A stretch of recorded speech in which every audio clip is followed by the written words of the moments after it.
turn to our guest speaker this evening, who is Cassie Sacher. Now, Cassie is the librarian at the Leo Baeck College Library in London.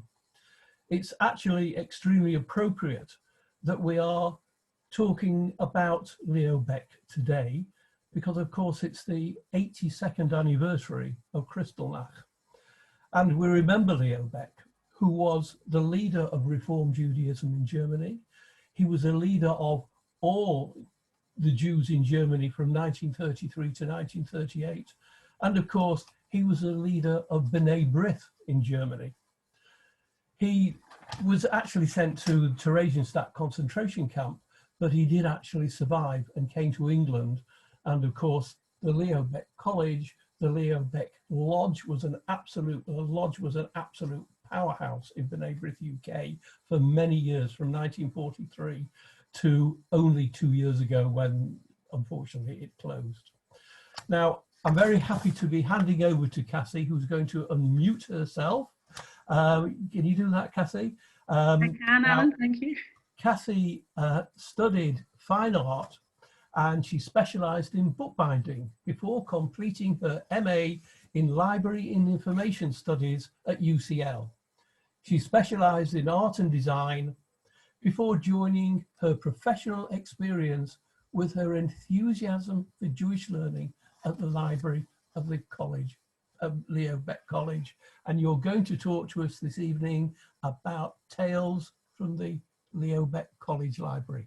Over to you, Cassie. Thank you very much, Alan. Good evening, everyone. It's wonderful to be talking as part of your Jewish Heritage Days with the theme of Jewish journeys. I found that books are a little bit like people. They have the most extraordinary journeys, they travel from place to place, and they bear the marks of that experience. And this evening I want to talk to you about some of the extraordinary books we have in the library, but also to give you a sense of what being in the library is like, because it's a rather extraordinary place where books meet people and where people meet people. And I haven't necessarily chosen things to share with you that are very, very rare or very, very old, but hopefully they tell you some of our story. People may know that Leo Baeck College, we train rabbis and educators for the progressive world, for reform and liberal communities in the UK, across Europe and across the world. And to support their studies, we have this absolutely extraordinary library. And hopefully this evening, I'll also give you a little bit of an insight on what it means to be a rabbinical student, which is a very interesting vocation, I think. So I'm going to share my screen with you. Here we go. Yep. And if everyone can see that. Perfect. Okay, fantastic. So you have in front of you two small grey books, and you might spot that they have German titles. And like everything in Judaism, I'm going to start with the Bible. And we actually have the first two volumes of Die Schrift, of the books of the Bible, and you have Das Buch im Anfang and Das Buch Namen, Genesis and Exodus, Bereshit and Shemot. And as I say, they're small, they're about 15 centimeters high, they're soft and grey, but they have these beautiful kind of curved titles. And if we open them up, this is the Das Buch Namen.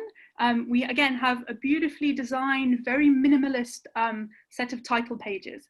And we can see some famous names calling out to us. We can see Martin Buber and Franz Rosenzweig, some of the great thinkers of Judaism itself, but particularly of 20th century Judaism and particularly of German Judaism.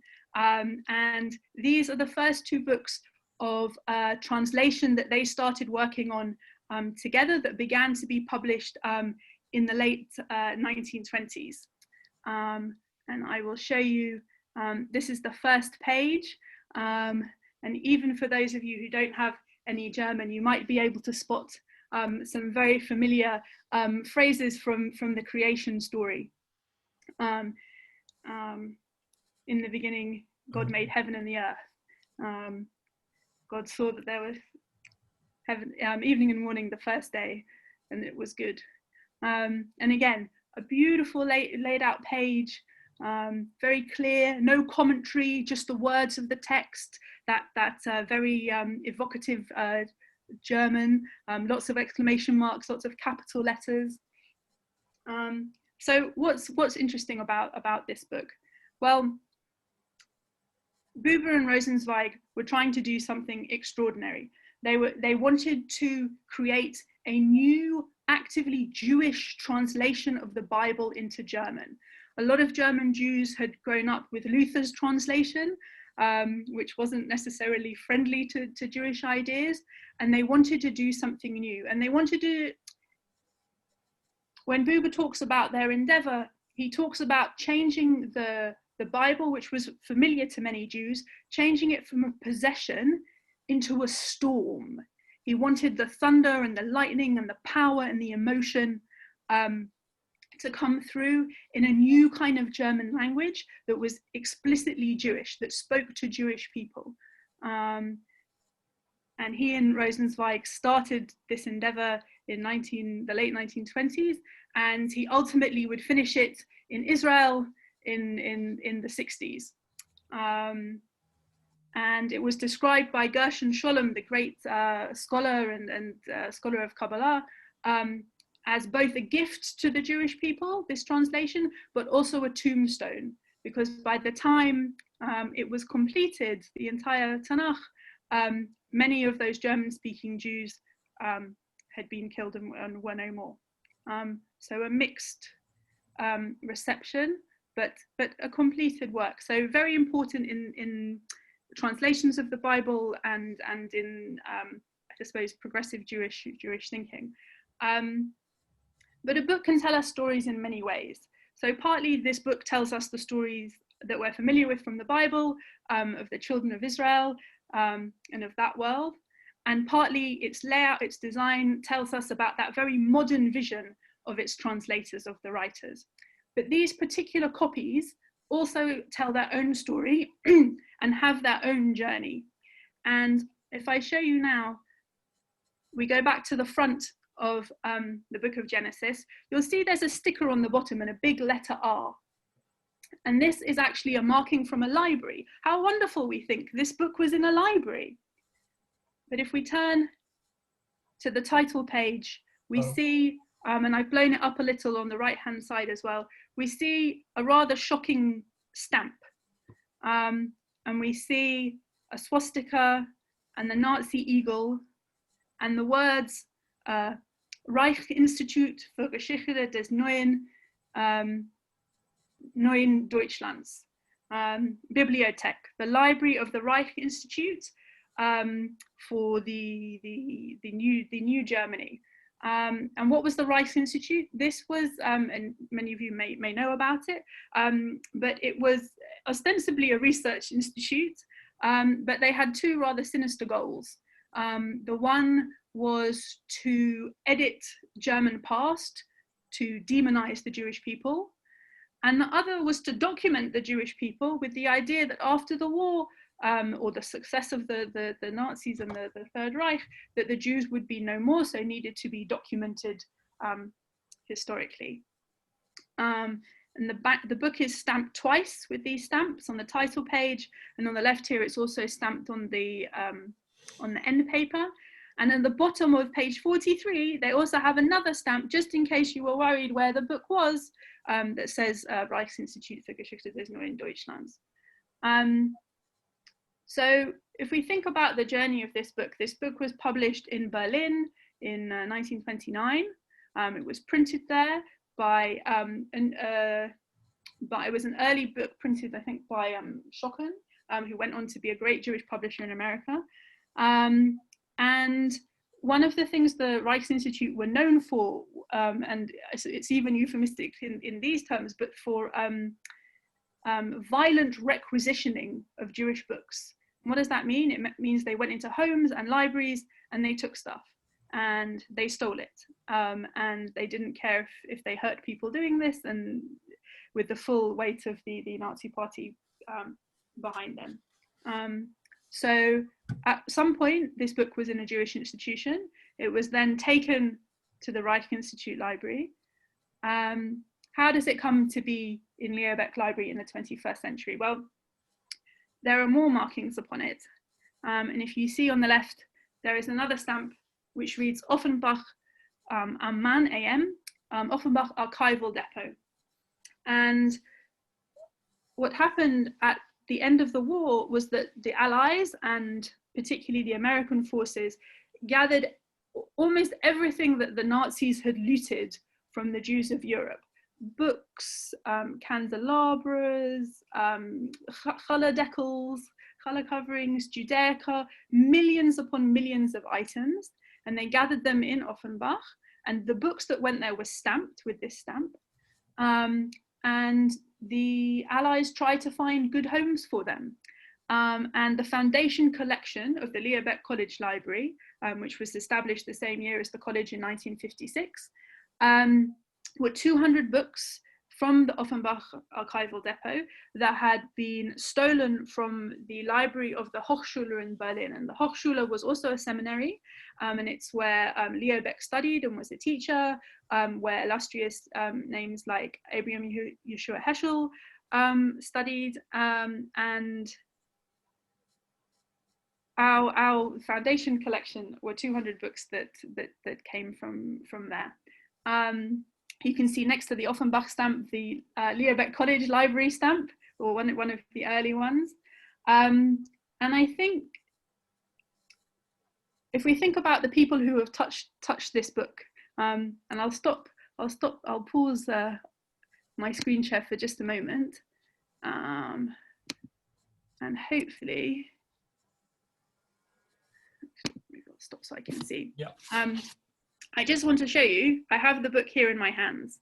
And if we think for a moment, and this is the other volume, if we think for a moment about the people who've touched this book, we think about the Jewish scholars, the Nazi researchers, the American soldiers, the people from the Society for Jewish Study who arranged for it to come to Leo Baeck from the Offenbach depot, the students who have looked at it over the years, who are now rabbis in the community, the wonderful librarians. I have the great privilege to hold it in my hands, and I hope as much as Zoom allows us, you guys also have the feeling of witnessing, of seeing this book, and of now being part of that story of where this book has gone to.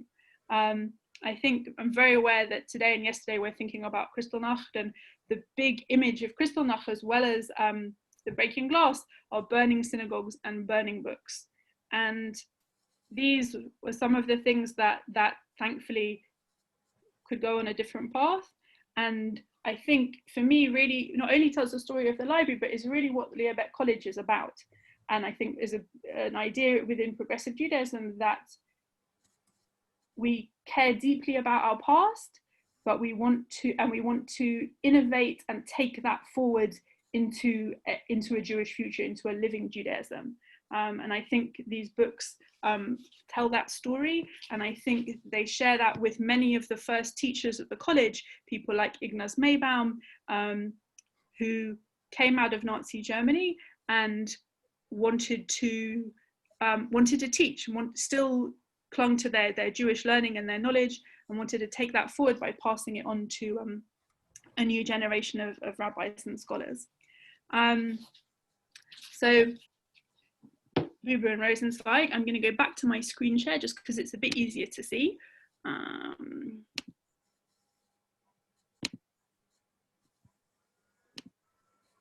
Okay. Perfect. Fantastic. Thank you, Alan. Well, I never quite know with Zoom, but I'm glad you guys can see. So the next book I'm going to show you is also a Bible. It's actually the book of writings of Ketuvim, and it's also in German. But it's kind of different. It's about it was published in 1849. You can see at the bottom. in Leipzig. And this was translated by Ludwig Philippson, who was also a Reform rabbi. And what's wonderful about this large tome, you can see the spine on the left-hand side there, is that it is illustrated. And what Ludwig Philippson wanted to do is he wanted, for the first time in German, to create a book with a Jewish commentary. The first time the whole of Tanakh would have a German commentary by a Jew, that would not only have rabbinic commentaries, but would also take the finest of 19th century scholarship. So Egyptology, Assyriology, science, botany, and this would be supported, I don't know if you can quite see, by 500, they're described as English illustrations in the German there. And we start with Moses, looking scholarly and serious on the side there.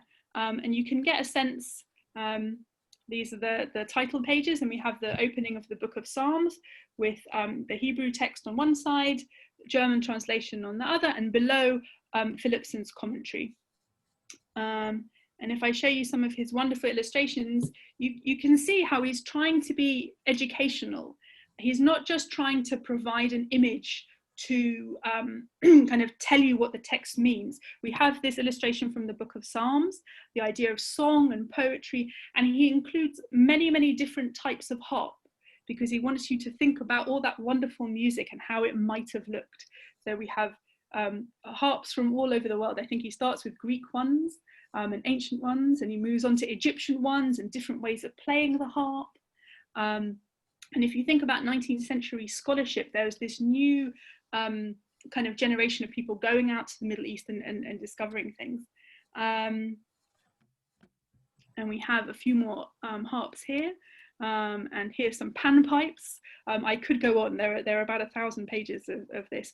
But some more examples, again, from the Book of Psalms, we have these botanical drawings. So when the lovers describe each other in terms of the natural world, you have an example of what the aloes and the henna and the spikenard, the different things they talk about. You have an idea of what they look like. Some of it's a little bit strange. On the right-hand side from the Book of Eicha, where the ruins of Jerusalem are described, he illustrates this with images of ruins from the from the ancient world, and here we have the ruins of Athens. So sometimes it feels a little anachronistic, but he's drawing on lots of different contemporary sources. And here, just one of my favorites, you have on the left Jewish hats, and on the right Arab hats, to illustrate the Book of Chronicles. I think it's somehow very endearing, but also kind of wonderful to see the kind of imaginative landscape he was looking at, I think. So two Bibles there to start us off with.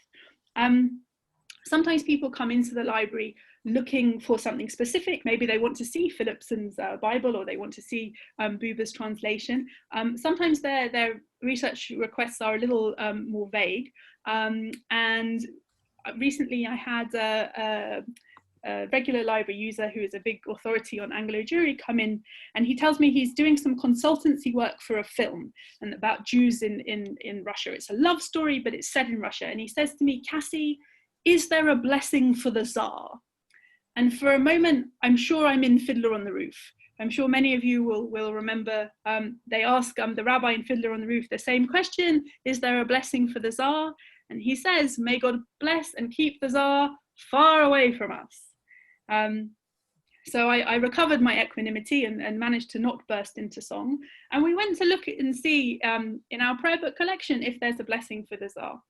And what we found is this Yom Kippur Mahzor from 1891, published in Russia, somewhere called Petrokov, and with its beautiful title page there, those wonderful gates allowing you to go through into a prayer space. And we looked towards the end of the Torah service, and on the right hand side you can see, if you look towards the bottom, you can see Kol Nidre. And on the left-hand side in the middle, you can see there is actually a prayer for the Tsar. I'm going to go to the next slide where it's a bit bigger. And about 3 lines down, we can see in the Hebrew, I don't know if you can see my cursor, I'm kind of going around it. Yes. Brilliant. I'm going to underline it with my cursor and just go around. HaKaiser Alexander Alexandrovich Hashlishi, the Tsar Alexander Alexandrovich III. And those of you who have good eyesight and can see the Hebrew in the top and also in the bottom picture, where in the bottom picture I've got the prayer for the Queen from the Singer Siddur, which I'm sure many people are familiar with. And you can see the opening words are the same. He who giveth salvation unto kings and dominion unto princes. I was quite tickled that there was indeed a prayer for the Tsar, and not only the Tsar, we have for Maria Theresa and for Nikolai as well. But this idea that wherever Jews have found themselves, you know, and this is going back over 100 years, and the tradition goes back obviously even further, but we have our evidence here that wherever we found ourselves, and whether we meant it or not, we made that prayer, and we hoped that the rulers of the land would look favorably upon us. And I think for me, it's a wonderful connection from you know, the shtetls of Russia to Anglo-Jewish practice. We have at the college a wonderful prayer book collection, and one of the tasks that our students have to do, I think in their second year, they have to trace the development of a prayer from time immemorial, if they can do it, from the time of the rabbis of the Talmud, from the Torah itself, but also particularly looking in the last 100 years, last 200 years at how they develop, and we have a wonderful collection for doing that. So I've given you a mini example here where we can see it's mostly the same, but they go into a lot more detail. I'm going to stay with the theme of prayer books for a moment, and sort of mention, and people may know this, the college has been responsible for a few firsts. The first place that women were ordained as rabbis in the UK, the first place that gay men were ordained as rabbis, and in the 1980s, the first place that gay women were ordained as rabbis. And I'm going to talk to you for a moment about Rabbi Sheila Shulman, who you can see a picture of her on the left. She was actually a formidable New Yorker and a notorious chain smoker, but a formidable intellect as well. And she inspired a generation of people who had never really considered if they wanted to be rabbis to be rabbis. She was a teacher at Baeck College, and she passed away about 5 years ago. And when she passed away, she left some of her library to Baeck College and some of her library to the Fawcett Collection, which is a feminist library. And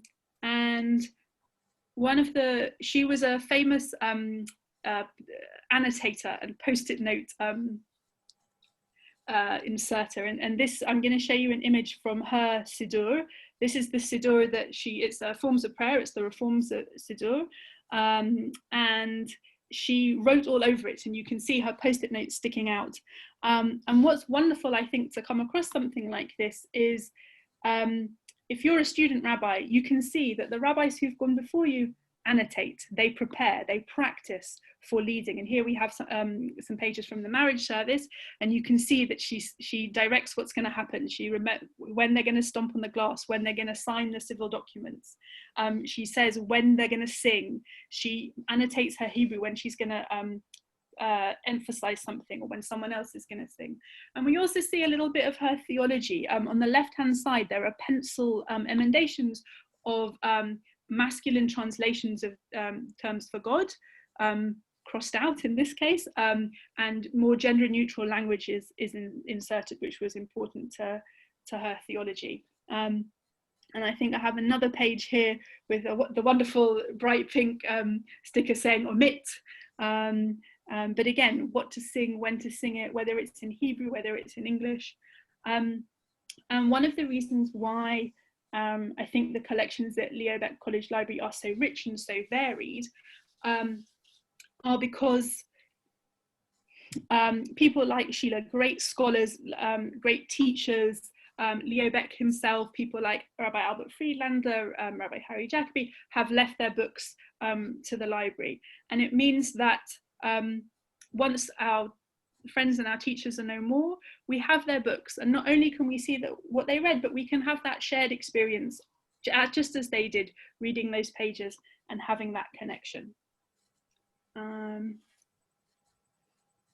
So another illustrious alumni who people may remember was Rabbi Lionel Blue, often on the radio, remembered for his warmth and his humour. And again, his books came to the library after he passed away. And one of them is a collection of Catholic jokes called Pontius the Pilate, and is inscribed, "This is a book every rabbi should have." I'm not quite sure who Joe is, but it's a warm addition to the library, and we have many collections of jokes and stories to support our students going off to give sermons and things like that. I'm going to skip forward a little bit.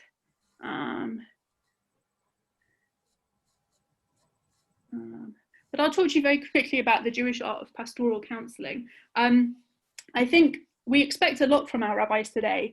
At Leo Baeck College, the core of their studies is rabbinic texts, as you might imagine, but we also have to prepare them for management, for teaching, and for pastoral care. And which means, again, that the range of books we have in the library cover almost everything you can imagine. And The Art of Jewish Pastoral Counselling is a wonderful book which provides scenarios and sort of some of the psychology around dealing with them, from all sorts of things, from sensitively dealing with conversion to if someone approaches you with a bribe. And it's fascinating, the things that you might never think one needed to be prepared for. And fantastic, again, that this is published by an academic publisher like Routledge and provided as an example for all religious practitioners. And I think is the sort of thing you might not expect in a Jewish library. What do people do in libraries? I've encountered people sleeping, I've encountered people praying, and I've encountered people stealing. Every alumni from the college I meet likes to tell me what they've stolen from the library. I'd rather they didn't steal, but apparently there's things they just can't get anywhere else. And I just thought I would share with you a book that was not stolen, but taken accidentally, that was returned recently. Dear Sir, Madam, I borrowed from your library about 35 years ago when I was involved with RSY, the Reform Youth Movement. I found it recently when we moved. And someone posted this back to me, and I like to think that this was with a family and had a whole life of its own outside of the library, but very sweet that it was returned.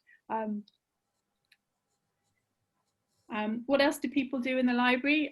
People perform. People are often practicing sermons or laning, reading from the Torah, and they sing. They sing a great deal. And one of the wonderful collections that we have is about Jewish music, and in all its forms, and cancellation. And we have, I wanted to share with you a few books that are of sheet music, and people may well be familiar with these. The first is The Voice of Prayer and Praise, which is also known as the Blue Book, and was published by the United Synagogue in the early 20th century. This is the third edition from 1933. And it mostly does what it says on the tin. It provides the written music for every part of the synagogue service. And what's interesting, I think, is that the words are in English. You have the music for piano or for voice, but the words themselves, it tells you where to place the emphasis, but nonetheless in English. A similar book is from West London Synagogue, the first Reform synagogue near Marble Arch, very famous for their choir. And this book of music was from the late 19th century and was edited by Charles Gordon Verinder, who was their non-Jewish music master and choir master in the late 19th century. And he was actually responsible for there being a mixed choir, men and women both being in the choir. And it wasn't really for necessarily for theological reasons, or reasons of egalitarianism. It was because he felt that you couldn't rely on the voices of the young boys who were in the choir, and women would be more reliable to sing those parts. So it's always interesting, the kind of combination of pragmatism and theology that leads to certain practices. And we can see here, hopefully you can see, this again is also responses to the Baruchu, as we saw from the Blue Book. And here we have the choir master, not Verinda himself, but a later choir master's pencil annotations of how to sing and what key to sing it in.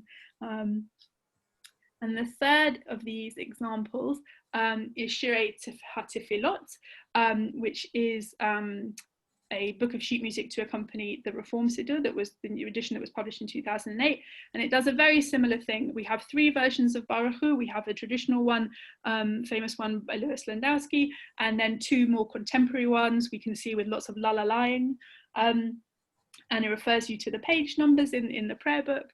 And what I think is lovely about these three books of music is it shows that across different time periods and different denominations and different synagogues, how central music has been to Anglo Jewry. And I love the idea that the people who owned these books were people that have now come to the library, are people who wanted to celebrate their Judaism through music. And it's wonderful to find not only our rabbinic students, but other people coming to the library looking to take that forward. Okay. So this is one of my favorite books.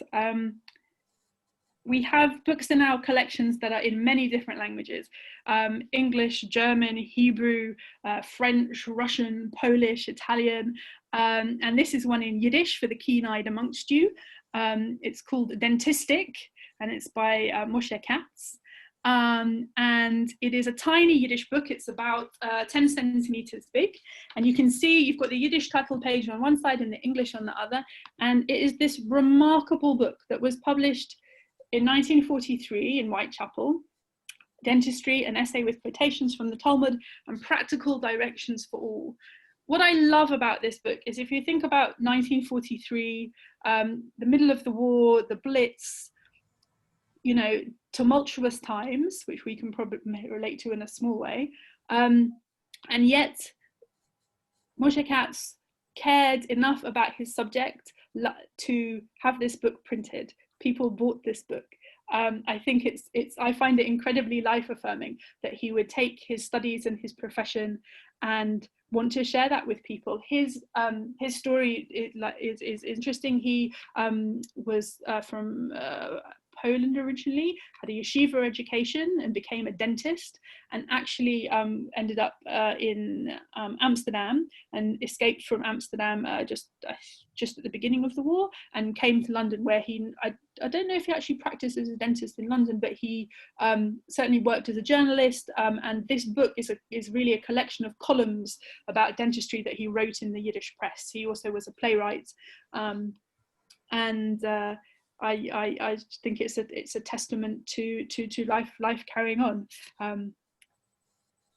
So where are we? We've got about 5 minutes left or so. I'm going to skip forward. You'll see some Chinese rushing past you, where we have a Chinese edition of the Everyman's Talmud collection, and you can see where my pencil is. I'm not a Chinese speaker, but in the section where my pencil is, it's the discussion of the health benefits of vegetables from the Talmud.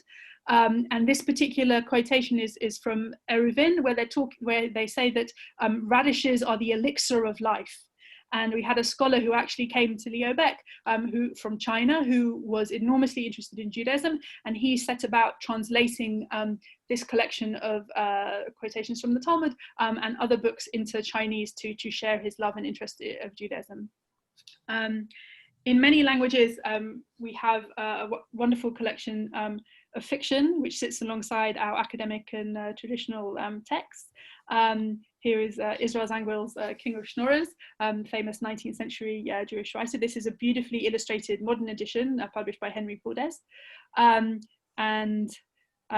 with beautiful illustrations that reflect the delightful humour of the schnorrer, who is much more clever and crafty than the rich people he is schnorring from. But just a few things I chose to show you the range of fiction that we have. This is Disobedience, published a few years ago and recently made into a film about Orthodox life in Hendon. Is one way, I suppose, of describing it. And also, just because we have a burgeoning collection of comic books or graphic novels, The Wolf of Baghdad is a memorial of Iraqi Jewry by Carol Isaacs in comic book form. And she interviewed people, and talking about their memories of Jewish life in Baghdad. And she has this character, you can see this kind of cloaked character who's kind of like a ghost going through people's memories. And it's very beautiful, and it's very innovative as a memoir. There are lots of Jewish memoirs published, and it's an interesting take, I think. Jews and shoes. I just brought this in. Partly it's a really interesting book looking at shoes and Jewish culture from many different aspects, but I think also for me it sums up a little bit what the library is like, in that I sometimes, we're the Jews and library, Jews and shoes, Jews and dogs, Jews and vegetarianism, Jews and theology. If you're looking for something, you can probably find it. And it's just such a wonderful front cover. Alan mentioned it, I'm just going to skip forward a little bit. Alan mentioned at the outset that Leo Baeck himself had been the leader of B'nai B'rith in Germany. And in preparing this talk, I had looked through what our holdings that related to the organization, and there are some really wonderful things. This is a sketch from a publication about the history of the first lodge, and shows some of the great and the good in their sort of interwar finery. I think, yeah, 1935. That was a publication the following year.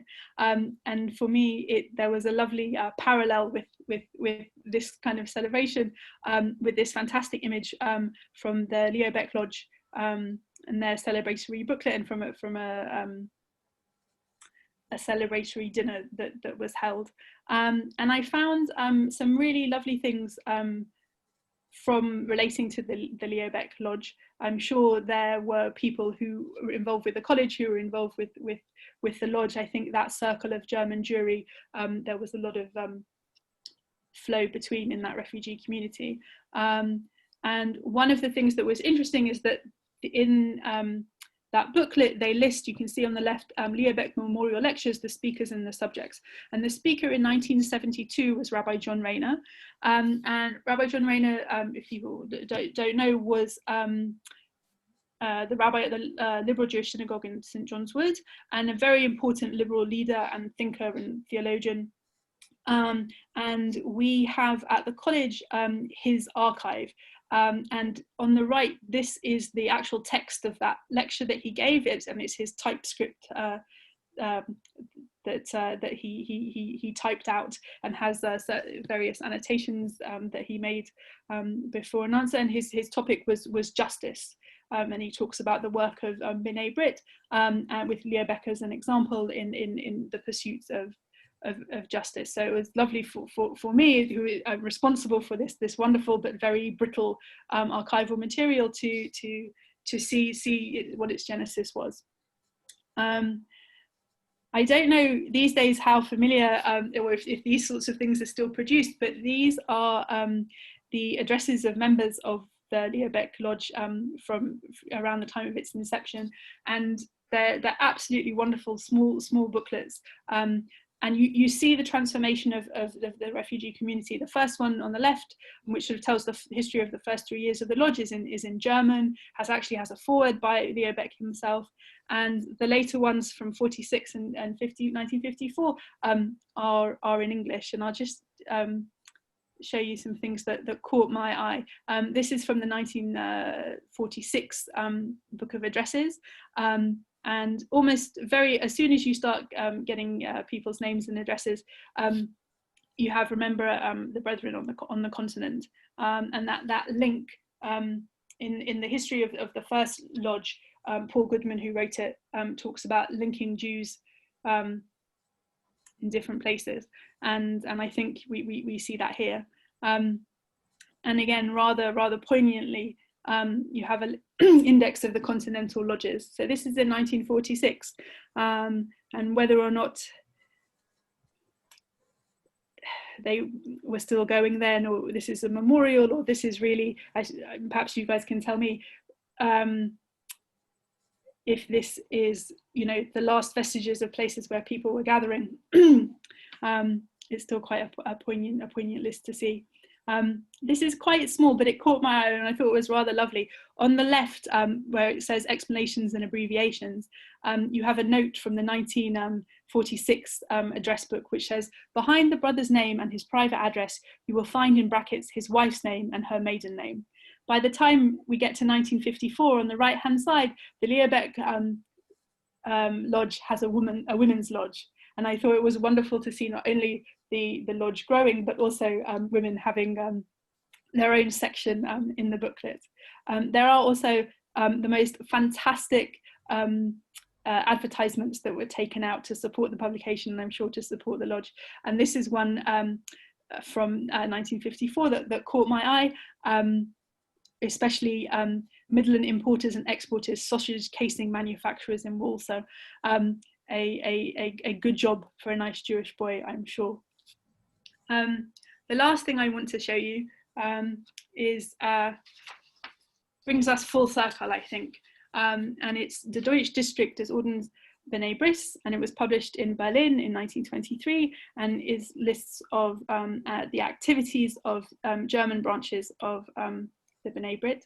And as you can see on the right, it's also a book that was at the Offenbach archival depot, had been looted by Nazis and was saved by the Allies, and made its way to Leo Baeck College. And I hope that is a hopeful conclusion. I think I have the book again with me here, and that B'nai Brit, like the college, we want our Judaism to be a living Judaism, and we take our past forward with us. So that was a kind of very, very quick whistle-stop tour through some of the things in the library. I hope it's been interesting. If you're interested in getting more involved with the library, you can come to visit after lockdown. You can join as a borrowing member. You can sponsor a book, you can donate books. We also have lots of opportunities for volunteering, from translation and cataloguing, organising. So if you're interested, you're very welcome to get in touch with me. Thank you. Thank you, Cassie. That was absolutely fascinating. Really, there is B'nai Brit history there. Unbelievable. You must hang on to it, whatever happens. Oh, it's safe. Don't worry, it's in good hands. When I look at just looking at the B'nai Brit one, the picture in 1960 something or other of their anniversary dinner in the Guildhall, my goodness, there must have been 500, 600 people there looking at that. And to see the list of the speakers for the Leo Baeck Lodge in 1970, I see they had Louis Jacobs, and 4 years later they had Emanuel Jakobowicz. Well, they had a few words to say to each other. I suppose it was a time when they used to be friends. But I really thought that was tremendous. I really feel fired up to come in and look at this, because this is the list of those B'nai Brit lodges in Europe. I mean, it's just, you think about the Holocaust, it's just awful. Anyway, I want to open this up to questions. I'm sure that people will have questions. Now, if you have a question, you can put your hand up. Alan Phillip, I could see you had, if you unmute yourself, that's it. One question. Regrettably, when my father died and I was distributing his books, I didn't know about your library. So a lot of my father's went to either the Oxford Centre or to the New North London Synagogue. So, for instance, there's a complete set of Talmuds, which is in the shul, but I don't think has ever been looked at. So, do your students share effectively with New North London Synagogue next door and also with the Oxford Centre? I probably should also have given you all the books that Jonathan Fishburne took. The Oxford Centre and New Northampton Synagogue are reputable and worthy institutions. There's definitely, our students go all over the place, and our faculty do as well. We have a number of faculty based in Oxford and at King's and in very illustrious places. I hope it would be wonderful. I think we have we have various sets of 19th century Talmuds, which the students tend to consult day to day more modern versions, and sometimes their teachers don't let them use ones with translations. So you'd be amazed at how good a progressive rabbi's Aramaic is. You would be astounded. But the older ones tend to be, they're always interested in the older ones because they just have such a different feel, and I think they carry that sense of history and that sense of the people who've gone before. And if you know who's had them, you know, if it's got a name inscribed, or, you know, your father said, for example, I think you have a relation with the people who've studied them before. But there are a few good Jewish libraries, and all of them are in need of books. Incidentally, my masters have the prayer for the royal family, King George and Queen Caroline. Fantastic. Oh, wonderful, wonderful. 1807. Eve, if you'd like to unmute yourself. Yes, I have Cassie, it's Eve Swabe here. Leo Baeck Lodge closed a few years ago, and I'm been very unsure whether the archive that they had, whether any of it went actually to the Leo Baeck College Library. Do you know? I don't know. I haven't seen anything that looks like it would be the lodge's archive. We don't keep our archive is actually at the college's archive itself is actually at Southampton University, where they keep the Anglo-Jewish archives as part of their special collections. So a lot of material from big Jewish organizations is there, or if they're London based, is at the Jewish Metropolitan Archive. I haven't seen anything that indicates that. It might also depend on what was actually in it, whether it was papers relating to the lodge, or if it was books and ephemera and things like that. If it was books and ephemera, it probably just went into the collections, and it's not easy to know necessarily the provenance. If it was more papers and things, it may have gone to Southampton. Right, thank you. That's what I wondered. I've heard of Southampton being mentioned before. Thank you. Who else would like to ask Cassie a question while we've got her here? I must say, Cassie, the thought of there being someone having written a Yiddish book of dentistry is, it's a sort of thing that I imagine that, you know, Mel Brooks could have introduced in Blazing Saddles or something. I can just imagine the Indians running around with a Yiddish book of dentistry.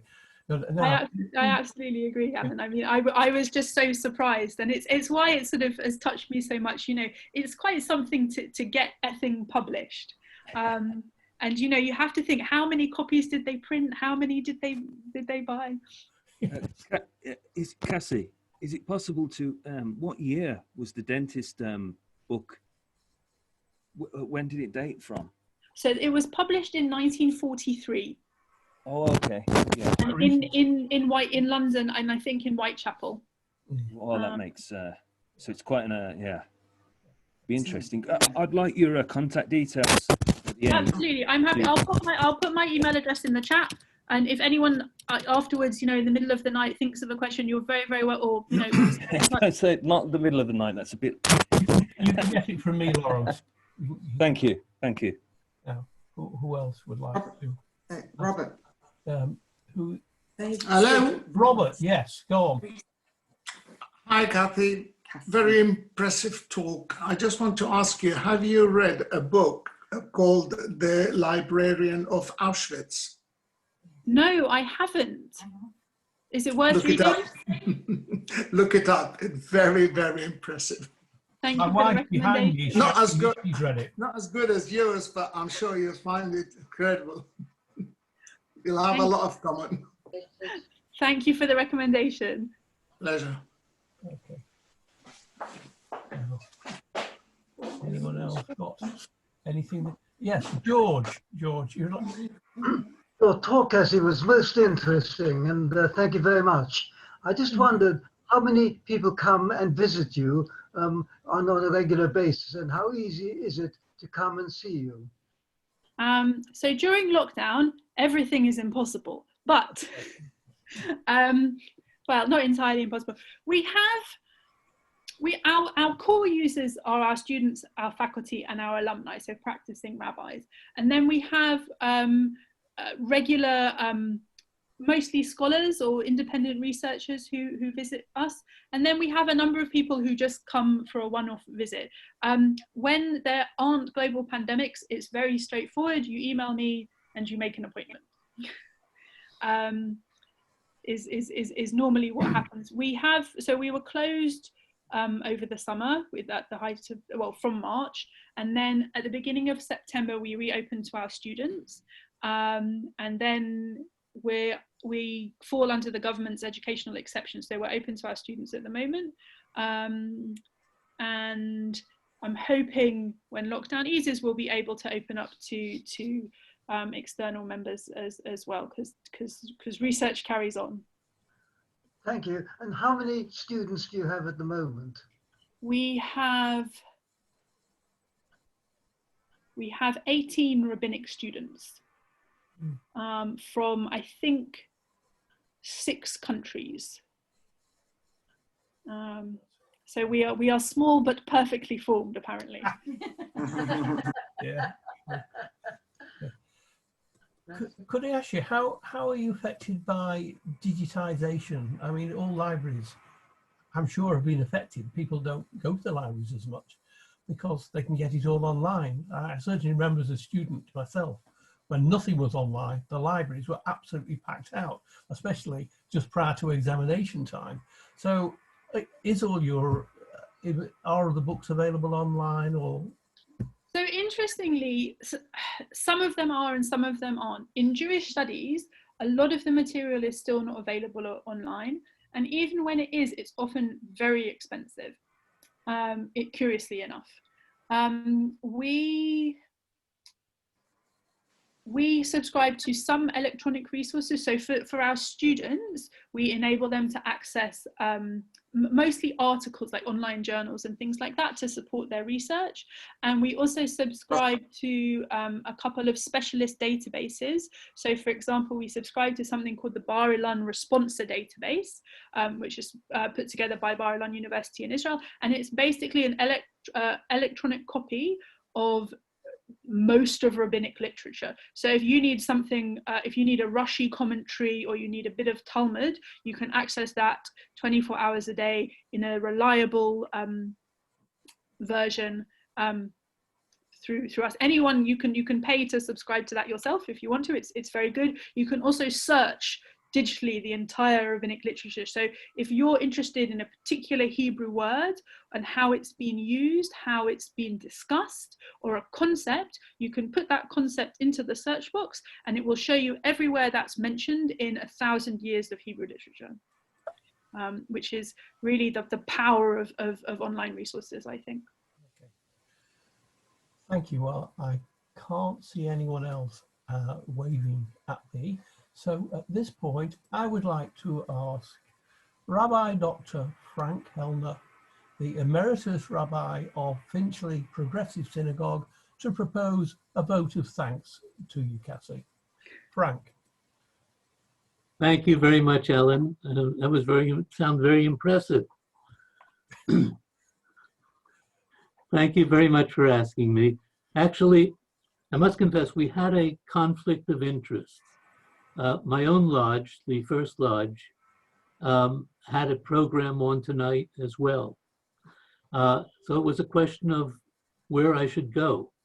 And the title of this one sounded so intriguing that I thought, I'll give it a try, because, you know, I wondered whether you were going to talk about, Cassie, whether you were going to talk about tales out of school, or funny anecdotes or serious things. And in fact, you did it all. And I made the right choice, I'm delighted with the presentation tonight. You treated us to a lively excursion and a journey through the world of books. I spent many hours in the library at Leo Baeck College.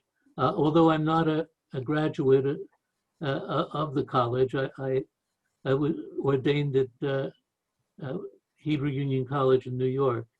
I did teach at the college. I conducted a course in homiletics. And my wife actually studied under Chaim Maccabee, who was a lecturer and a librarian at the college. So I have that connection with the college. But all the times, the hours that I spent in the library, I hardly ever saw any of the books that you brought to our attention tonight. They were so varied. It was quite an experience to listen to you, and your enthusiasm was infectious. And I think we all felt it and enjoyed both the joy and the sorrow contained in some of the stories, the histories of those books. So on behalf of everybody, I know I speak for everyone here, thank you so very much. It was a lovely talk. Thank you. Please unmute yourself, and we'll round of applause for Kathy. Thank you very, very much indeed. Well done. Thank you. And thank you, Frank. Thank you, everybody. Thank you. That was a really excellent talk, Kathy. Thank you so much. And good evening to everybody. Have a good week, and we look forward to seeing you. I won't see you for Cenotaph, so we will see you, I hope, next Wednesday for the talk by Sir Lawrence Freeman. Thank you again, Kathy. Thank you, everyone, for coming, and I wish you all good night.